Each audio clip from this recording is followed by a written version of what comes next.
Me llamo Miguel Beistegui, soy filósofo y profesor y crea en la Universidad de Pompeu Fabra en Barcelona.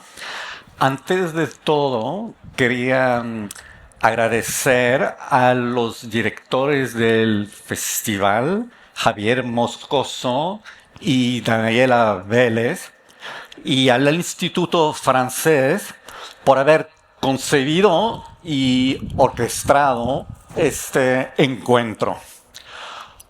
Obviamente y sobre todo, quiero agradecer a Michel Houellebecq por haber aceptado esta invitación. Es un placer entrar en conversación con usted. Antes de empezar nuestra conversación, una conversación que haremos en francés, pero quería decir algo en castellano antes, quería decir algunas palabras de introducción sobre la obra de Michel Houellebecq.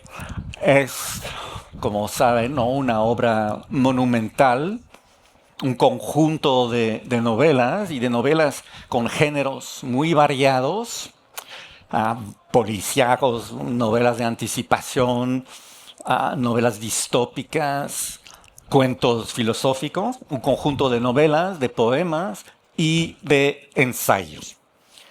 Es Michel Houellebecq el autor más conocido, más traducido y leído en Francia, vivo en Francia hoy. Su obra y sus declaraciones y posicionamientos generan debates apasionados y a veces hostiles. Para muchas personas, Michel Houellebecq es el enfant terrible y el agent provocateur de la literatura francesa, que suscita polémicas, en particular sobre la religión musulmana especialmente, las mujeres, sobre temas sociales como el papel de la sexualidad en nuestras sociedades, como la eutanasia, la gestión de la vejez, el declino de la civilización occidental, la tecnociencia, la manipulación genética y otros temas de este tipo. Pero hoy no vamos a abordar su obra a través del prisma de la controversia, sino de su relación, una relación compleja y multidimensional con las ideas. Y con esa relación en mente, leyendo y releyendo su obra, tanto novelesca como poética, me pareció que surge esa obra de dos fuentes distintas, pero también mezcladas. La primera es fisiológica, física, psicológica también, y se puede resumir con tres palabras que leemos en letras mayúsculas al inicio de una colección de poemas suyas, y que dice en francés d'abord la souffrance, primero o al principio el sufrimiento. Para Michel Houellebecq el sufrimiento es constitutivo, irreductiblemente constitutivo de la vida humana y es íntimamente vinculada al deseo, a nuestra condición de seres deseantes. A partir de ello, la cuestión de la felicidad, de su posibilidad o su imposibilidad, es un tema recurrente de la obra de Michel Houellebecq. La otra fuente la podríamos describir como crítica, en un sentido histórico, o como diagnóstica. ¿Cómo describir nuestro presente? ¿De qué patologías sufren? ¿Cuáles serían los remedios? Y la verdad es que Michel Houellebecq hace un retrato oscuro, negro, a veces desesperado, de nuestro presente, un presente que podríamos definir como una crisis profunda, sistémica y crónica. Su obra nos pone frente al malestar, a la inquietud o el desconcierto de nuestra cultura. Estas dos fuentes indican algo como un pesimismo radical de su obra, tanto ontológico como histórico. Michel Houellebecq es posiblemente nuestra conciencia pesimista, como lo fueron en otro tiempo Schopenhauer, un filósofo, el filósofo más importante para Michel Houellebecq, o Émile Cioran, o en el contexto español Camilo José Cela o la generación del 98. Michel Houellebecq es un autor del desencanto, de la desesperación y del desamparo, pero también, y a pesar de todo, como lo dice él, la posibilidad de una isla, de momentos, de fragmentos de felicidad. Y de estos momentos, de esas islas, también quiero hablar hoy con Michel Houellebecq.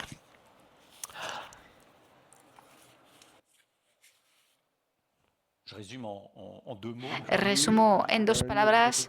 No lo he entendido del todo, pero bueno, adelante. Bueno, las preguntas las haré en francés. Indicaba que al leerte este verano, al releerte, tenía la sensación de que había 2 fuentes igualmente presentes, mezcladas pero distintas en tu trabajo, bien en las novelas o en los poemas, en los ensayos. Una física, fisiológica, psíquica vinculada a la idea de sufrimiento, refiriéndome a las palabras en sus poemas. Primero el sufrimiento. Y sin resolver, plantear el problema de la posibilidad de la felicidad de una isla. Y la otra fuente, decía, es una fuente más crítica,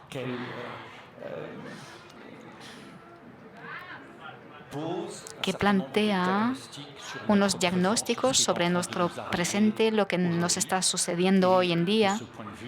Desde este punto de vista, la noción de crisis está presente, integrada a ese diagnóstico.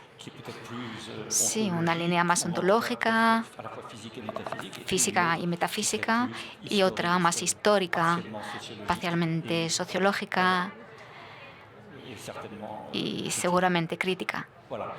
Sí, no sé si quieres responder algo sobre este balance, esta especie de balance general, sino ya hay un comentario casi técnico. Si todo va bien para todos los personajes, la novela acaba pronto. No hay posibilidad de novela en esta configuración. Luego, en la novela francesa, bueno, hay en el siglo XVIII, no creo, bueno, la novela inglesa empezó antes. En el XVIII había un cuento filosófico, lo que era distinto a la novela. Y la novela empezó con algo gigantesco, que fue Balzac. Y con Balzac, con otros autores románticos de la misma época, no duden en explicar a los personajes, colocándolos en su clase social, a nivel histórico, explicando a los personajes de algún modo.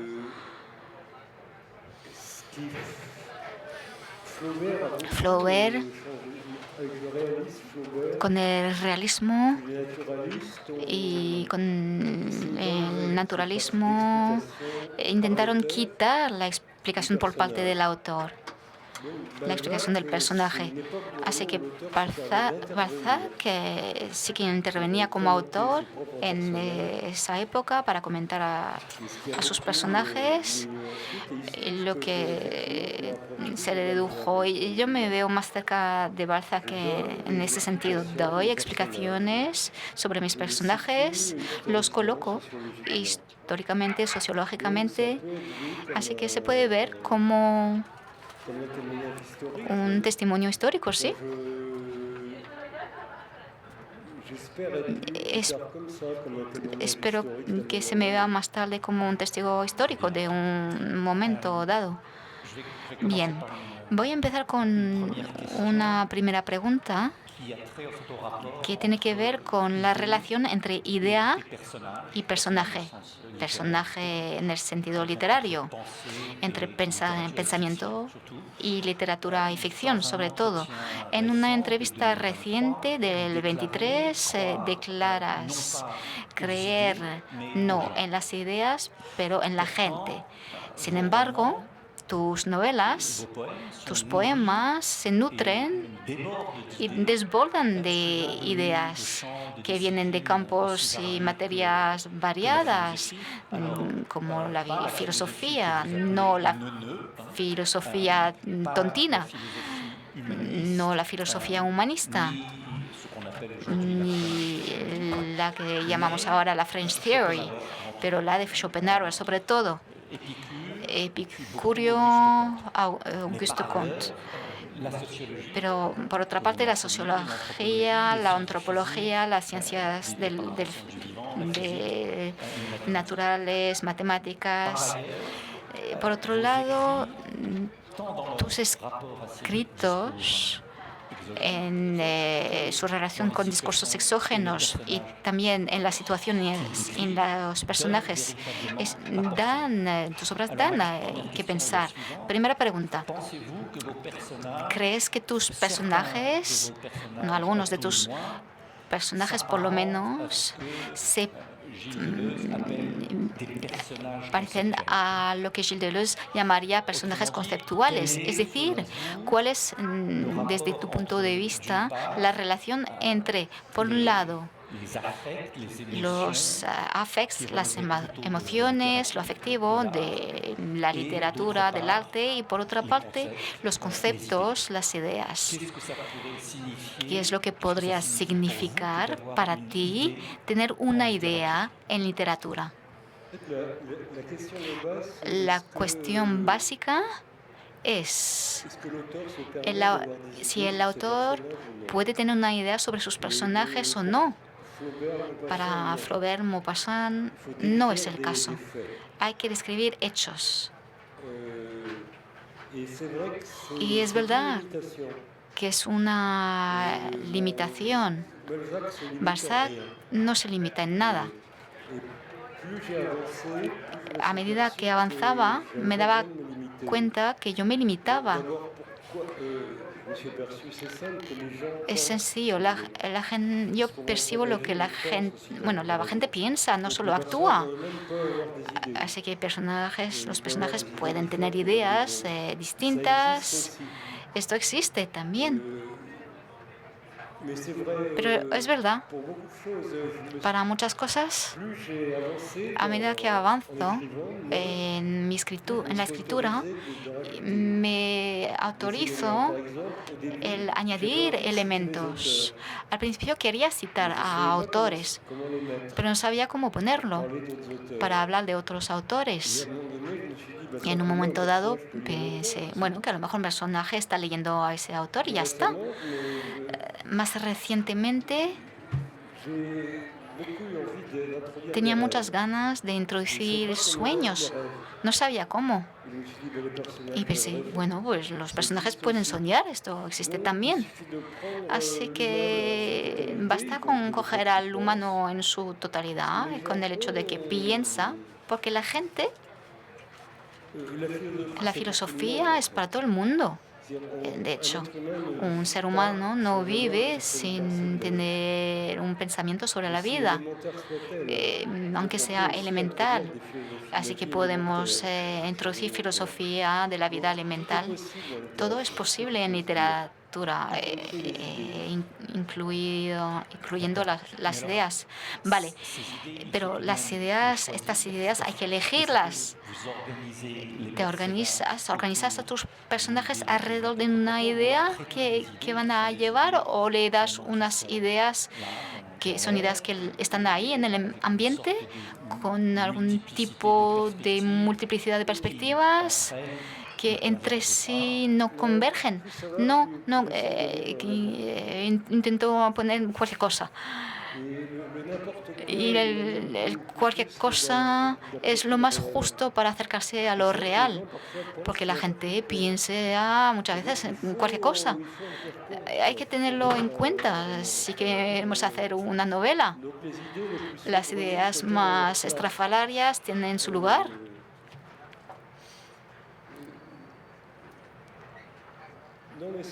No, es importante no limitarse. Vale. Lo que acabas de decir me hace pensar en la pregunta siguiente, que a lo mejor es otra manera de plantear la misma pregunta, intentando acotar el propósito del libro para ti. Desde tu punto de vista, ¿qué sería un objeto literario? Oponiéndolo a otros objetos. En tu obra, el objeto es...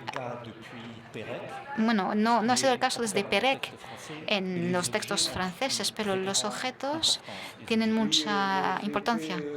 Bueno, Perec va mucho más allá que yo, hay que decirlo. Perec introduce partidas de ajedrez, recetas de cocina, cualquier material es útil para Perec. Pero yo usé manual de instrucciones de aparatos domésticos, no me fui tan lejos. A lo mejor hay extractos, teoría física un poco complicados, pero Perec va más allá. Para él, cada material escrito se puede usar. Pero bueno, a lo mejor tenía momentos de vértigo total. Ya me gusta mucho Perec. A veces me preguntan por mis influencias. No fue tan grande para mí Perec. Está muy respetado, pero no influyó en mucha gente, pero a mí sí se ve en los objetos ordinarios, técnicos, con mucha tecnicidad. Y nuestro mundo es un mundo de objetos técnicos, con objetos de consumo también. El objeto de consumo ocupa gran importancia en tu obra. Sí, intento que haya mucha realidad, cuanto más mejor, no sé cómo decirlo exactamente. Intento colar en trozos de lo real. Al escuchar esto, vuelvo al balance, al diagnóstico que planteaba, para poner en evidencia una dimensión, pero siento tu reticencia, la dimensión crítica del trabajo. Es decir, los objetos, sí, estos objetos participan en lo real que quieres mostrar, pero de manera humorística, de algún modo. Volveremos a ello. La presencia de estos objetos, incluso al mencionarlo con tanto detalle, produce un efecto cómico, porque no siempre necesitamos saber que cuando entra, fulanito entra en un coche o usa un horno, usa esta marca. Esto crea una realidad y algún tipo de diversión. No sé, que igual nos acercamos a la acción de que es ese objeto, pero la diversión ahí es interesante ahí, es importante, pero es ridículo. Pues es importante, de ahí la faceta cómica, nada más. Pero la importancia, podemos ir más allá. La importancia está vinculada a un contexto histórico dado que le atribuye toda esta importancia. Una forma de producción, un consumo detrás de este modo de producción que se puede revelar mediante un grado de precisión de la identificación de tal o tal objeto, un microondas, un coche, un ordenador, etcétera. Sí, bueno, hay pequeños extractos más ridículos directamente, como por ejemplo cuando hay un vocabulario de las revistas automovilísticas y imito este estilo con este tipo de elementos cómicos. Pero bueno, existe, ¿eh? Mi única excusa es que las cosas existen, en realidad. Pero no necesitas excusas. Bueno, sí, algo sí, ¿no? Necesito excusas para introducir esto en la literatura. Pero está ahí. Me digo que podemos hablar de diversión, de humor, entrando en la cuestión del humor en vuestra obra, en su obra, que a mi modo de ver funciona en distintos planos y es utilizado como un medio de intensificación, de descubrimiento también, pero otra vez como un medio de ponernos en tela de juicio o cosas que nos parecen absolutamente evidentes. Sí.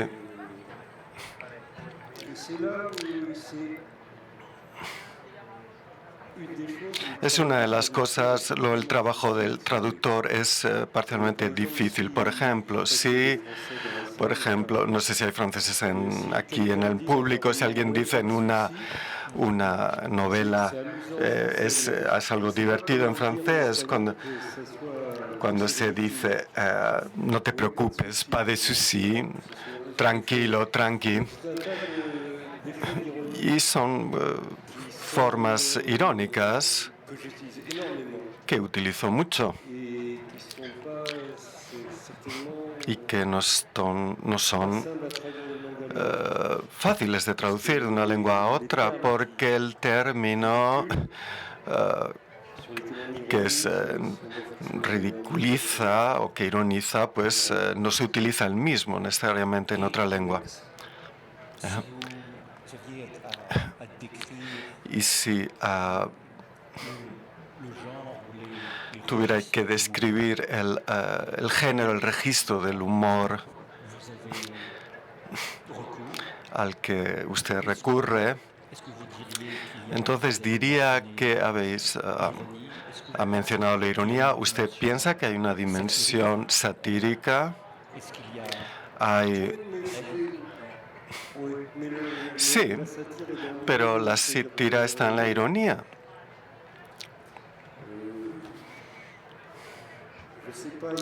No sé, hay palabras que en Francia son palabras, pues digamos, vernáculas, son palabras coloquiales, ¿no? Que se ponen un poco en cursiva. Digamos que hay, por ejemplo, hay muchas palabras que no dicen nada, pero que son como aceite, ¿no? Para flexibilizar las relaciones sociales. Las personas dicen cosas y, bueno, la cosa marcha, ¿no? La ironía consiste en mostrar eso. Lo burlesco es más raro y es más violento. Lo burlesco es cuando el comportamiento de los personajes se convierte en una especie de mecanismo. Y en ese sentido no está muy lejos de lo trágico y es una forma de gran humor, por así decirlo. Lo utilizo, pero es un efecto más violento, es bastante violento lo burlesco. Me pregunto, y es un ejemplo que me viene a la cabeza, pero hay muchos, creo, en su obra que no tienen que ver ni con lo burlesco, ni probablemente con la ironía, pues hay que mencionar probablemente, a propósito, no estoy seguro del naturismo, de la sexualidad socialdemócrata alemana. Dice usted, bueno, eso pues sobre todo a los alemanes les da la risa, sí. Pero bueno, creo que, bueno, es gracioso si lo leemos independientemente de sus libros, pero bueno, está más cerca de lo burlesco, yo creo, porque es la utilización de un término algo inapropiado, ¿no? Hablando de socialdemocracia en la sexualidad, no es algo, digamos, muy obvio. Pero bueno, es lo burlesco. En el cerebro intenta conectar, cuando el cerebro intenta conectar sexualidad y socialdemócrata, ¿no?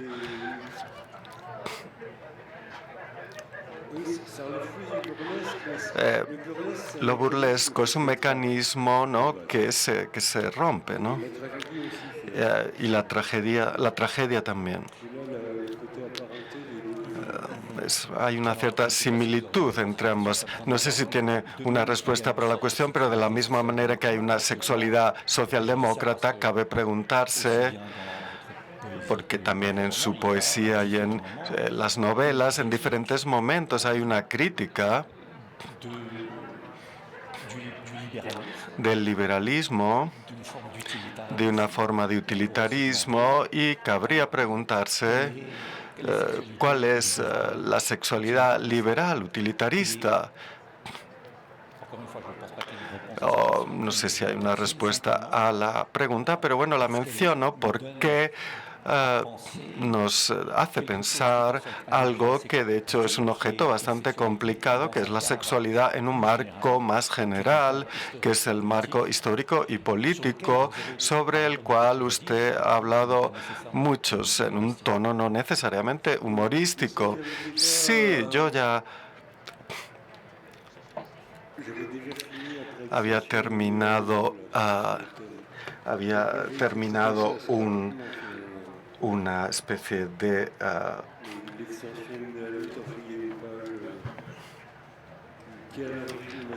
anulación de la lucha de una manera, no sé si muy brillante. Después, la socialdemocracia, bueno, que es algo que en Francia es un mito, ¿no? Es algo que se dice.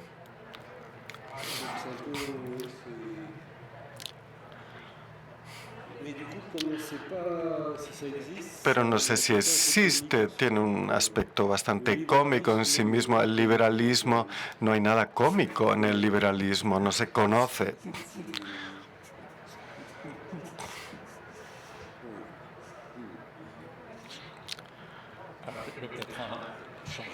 Voy a cambiar un poco de tercio. He mencionado a Schopenhauer al principio. si no me equivoco, el único filósofo sobre el que usted ha escrito un ensayo, Schopenhauer, un ensayo verdaderamente de filósofo sobre Schopenhauer.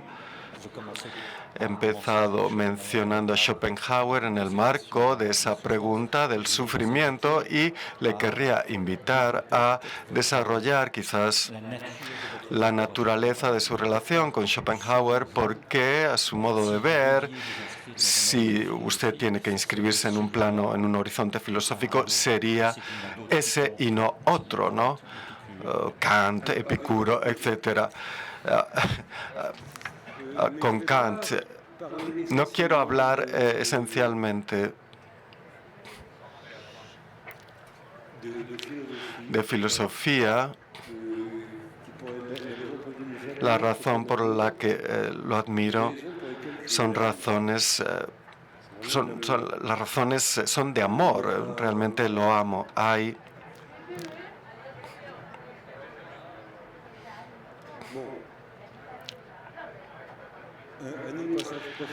Mi pasaje preferido de Schopenhauer, y cita a todos los filósofos del pasado que han hablado del amor y se ríe un poco de ellos y dice: Kant, por falta de conocimiento del tema, no ha dicho gran cosa. Sobre Spinoza lo cita para señalar su ingenuidad, se ríe en su cara y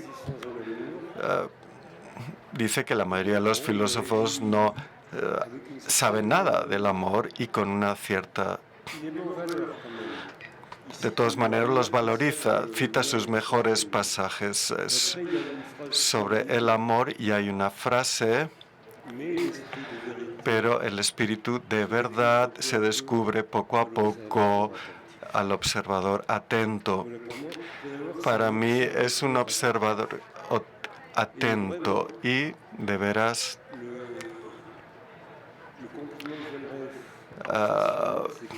el cumplido que se me hace a mí es decir que soy un observador atento, y a veces digo cosas que, bueno, que sorprenden. Por ejemplo,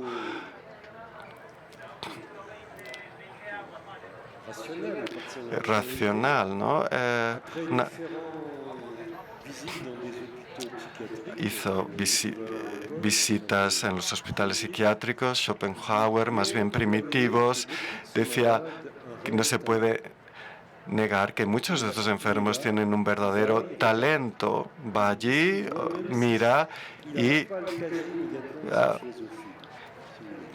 por así decirlo, ve que hay una dimensión filosófica. Es un observador atento del mundo. Se dice que cuando era viejo iba a menudo a los altos a las aguas, ¿no? Y pasaba el tiempo allí.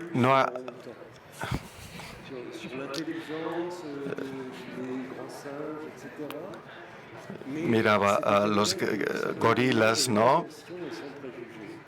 Y no dijo nada sobre su inteligencia, pero miraba al mundo con atención y sin prejuicios. Eso me ha interesado siempre. Se interesó sobre el espiritismo y se preguntaba si existía de verdad, aunque no lo tratara en su filosofía. Por eso Schopenhauer toda su vida se interesó prodigiosamente por todo tipo de ciencias y al final de su vida se puso a aprender el sánscrito, ¿no? Se estaba muriendo, pero se puso a aprender el sánscrito. Es alguien que la curiosidad por el mundo nunca dejó de tenerla, así que eso es lo que me interesa, independientemente del sistema que construyó, que es grandioso filosóficamente, pero es alguien que observaba el mundo con una enorme atención. Muy bonito. Quería irme a Schopenhauer para saber hasta qué punto lo estás siguiendo. quería hablar contigo de la estética de Schopenhauer.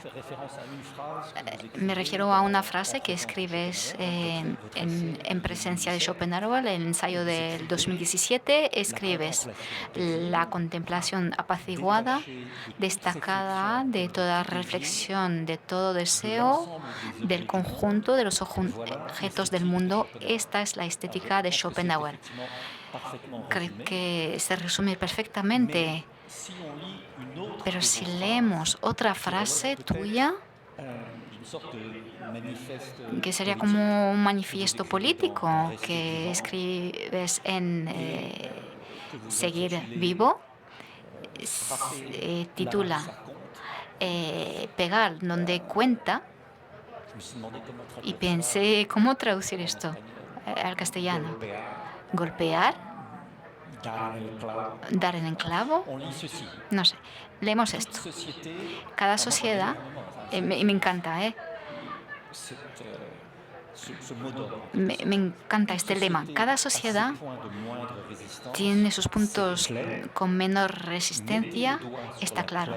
Si pones el dedo en la llaga, dale fuerte, indaga en los temas en los que nadie quiere escuchar, detrás de hablar de la indiferencia, de la frustración, de la ausencia de amor.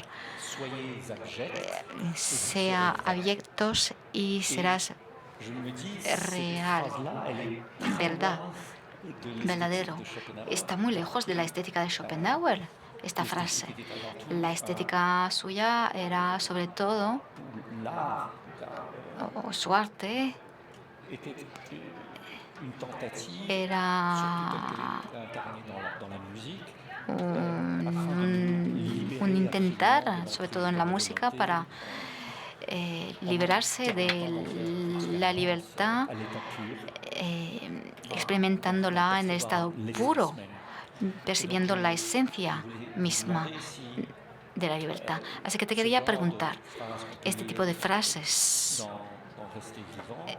que se lee en Seguir Vivo, creo que es un lema al que sigues fiel. ¿Sigue siendo para ti una especie de actitud, según Schopenhauer, o va más allá? Sí, parece que sí, que hablas de una descripción, pero bueno, puede haber una interpretación muy desagradable para mí. Voy a citar. Las frases son consejos de cómo tener éxito en la literatura, cómo triunfar como escritor. Idealmente, intento describir lo peor quedándome en la frialdad. No sé si lo consigo siempre, pero era el objetivo. Estar en un equilibrio frío en la descripción.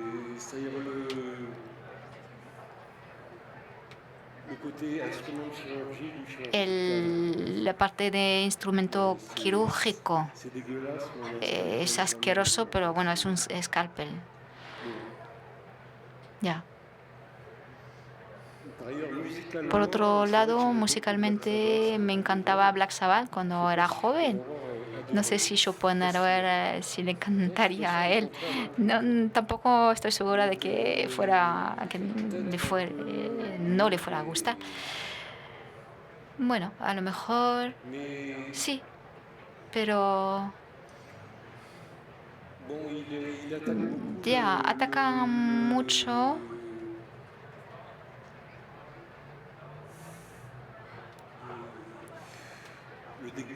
lo asqueroso y lo repugnante. He intentado, no sé si lo he conseguido. Incluso cuando era repugnante, intenté quedarme en la frialdad.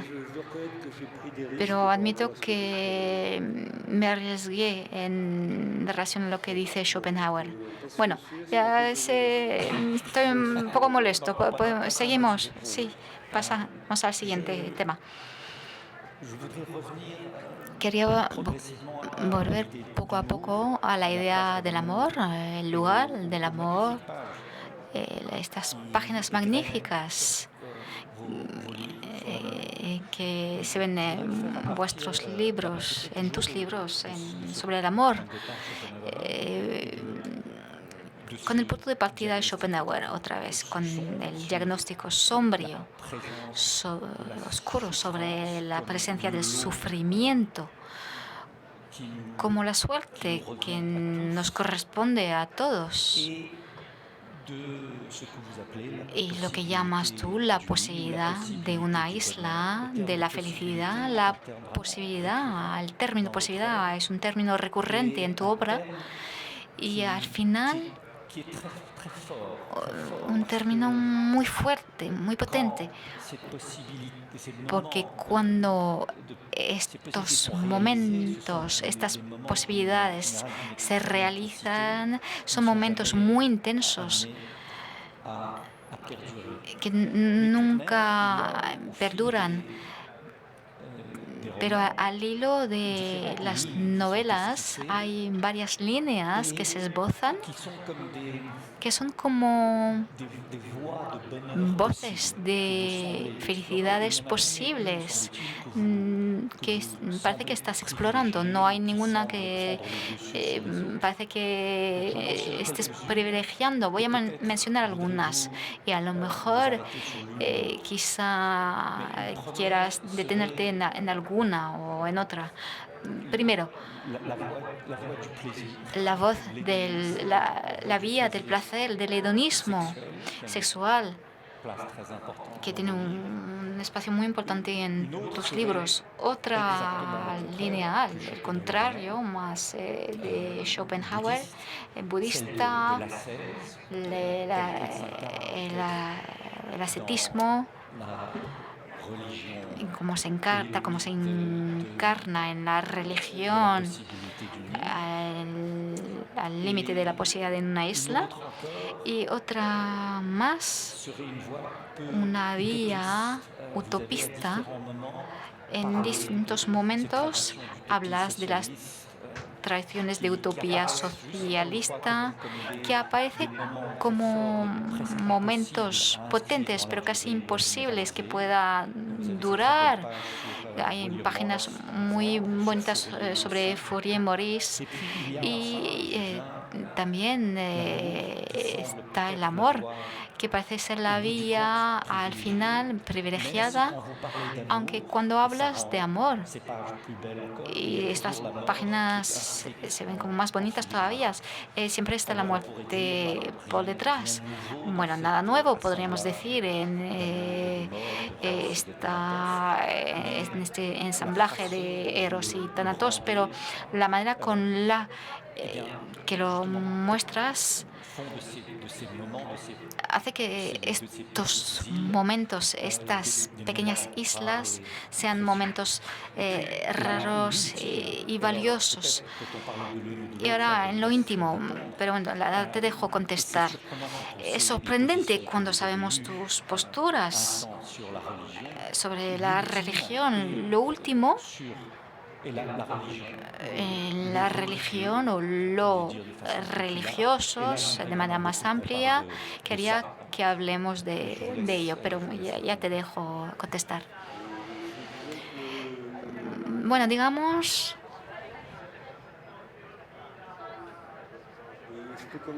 ¿puedo empezar por el final? Sí. Diciendo que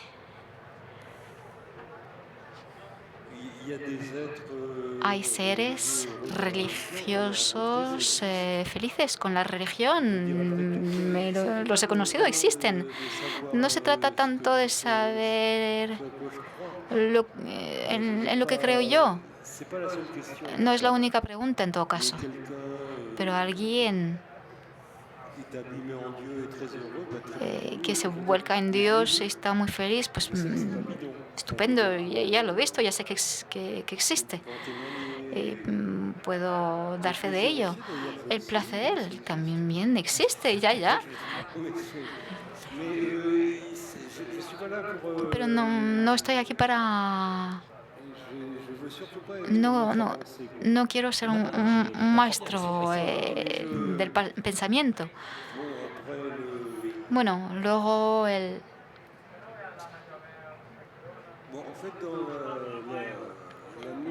el amor, el final de aniquilación funciona también al final de ese libro, porque creen mucho en la reencarnación, con el hecho de que todos renacen y los momentos sí son eternos. Lo cree de verdad el personaje. Así que, pues si el momento que vivimos es eterno, pues cambiamos de perspectiva.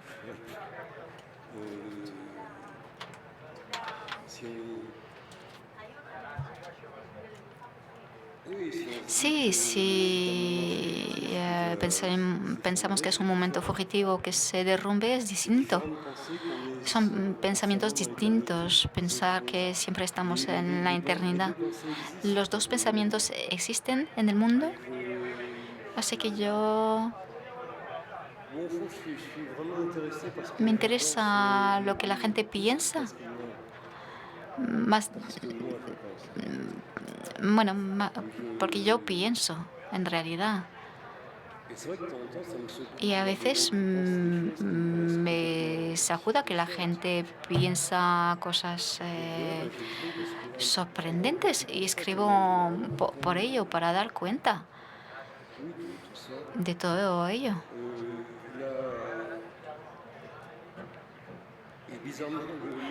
Curiosamente, lo que más he escuchado, no lo que has citado, no es tanto budismo, más epicurio. La felicidad con la moderación no lo he visto nunca. Qué pena, ¿no?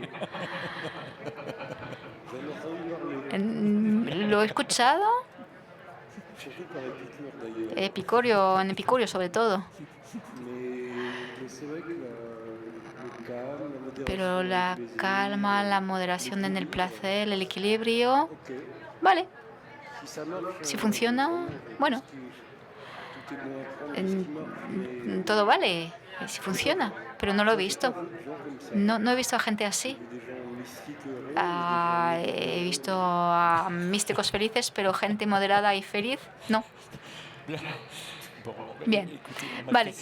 Me dicen que ya no nos queda tiempo. Tenemos que ir terminando. Esta conversación me ha encantado. Muchas gracias por tu presencia, por tu participación. Lo siento, siento terminar negativamente con Epicurio, que me gusta mucho. A lo mejor es una invitación. ¿Puedo hablar bien de Epicurio? Querías hablar mal de Camus, ¿no? Sí. Decíamos que había que hablar mal de Camus, es lo que queríamos hacer. Sí, veo que la frase el suicidio es la única pregunta filosófica interesante. Es una de las frases más tontas que haya escuchado nunca. Porque sí que queríamos abordar la cuestión del suicidio, pero no vamos a hablar de ello, no tenemos tiempo. Bueno, no vamos diciéndolo que no vamos a abordarlo otra vez. Bueno, Epicurio, hablando de la muerte, ¿lo sabes tú? Bueno, os lo recuerdo. Cuando estoy, no me enfrento a la muerte, porque la muerte no es. Y cuando la muerte es, yo no soy. Sí funciona para mí, no me asusta ya nada la muerte. Así que eres un ejemplo vivo del epicurismo. Así que Epicurio no se equivocó con eso. Ya, Bueno, que quería no solo hablar mal de Epicurio, porque me encanta. Sí, ya te dejo concluir. Sí, la conclusión ya la tenemos. Je vous remercie. Muchas gracias. De nada.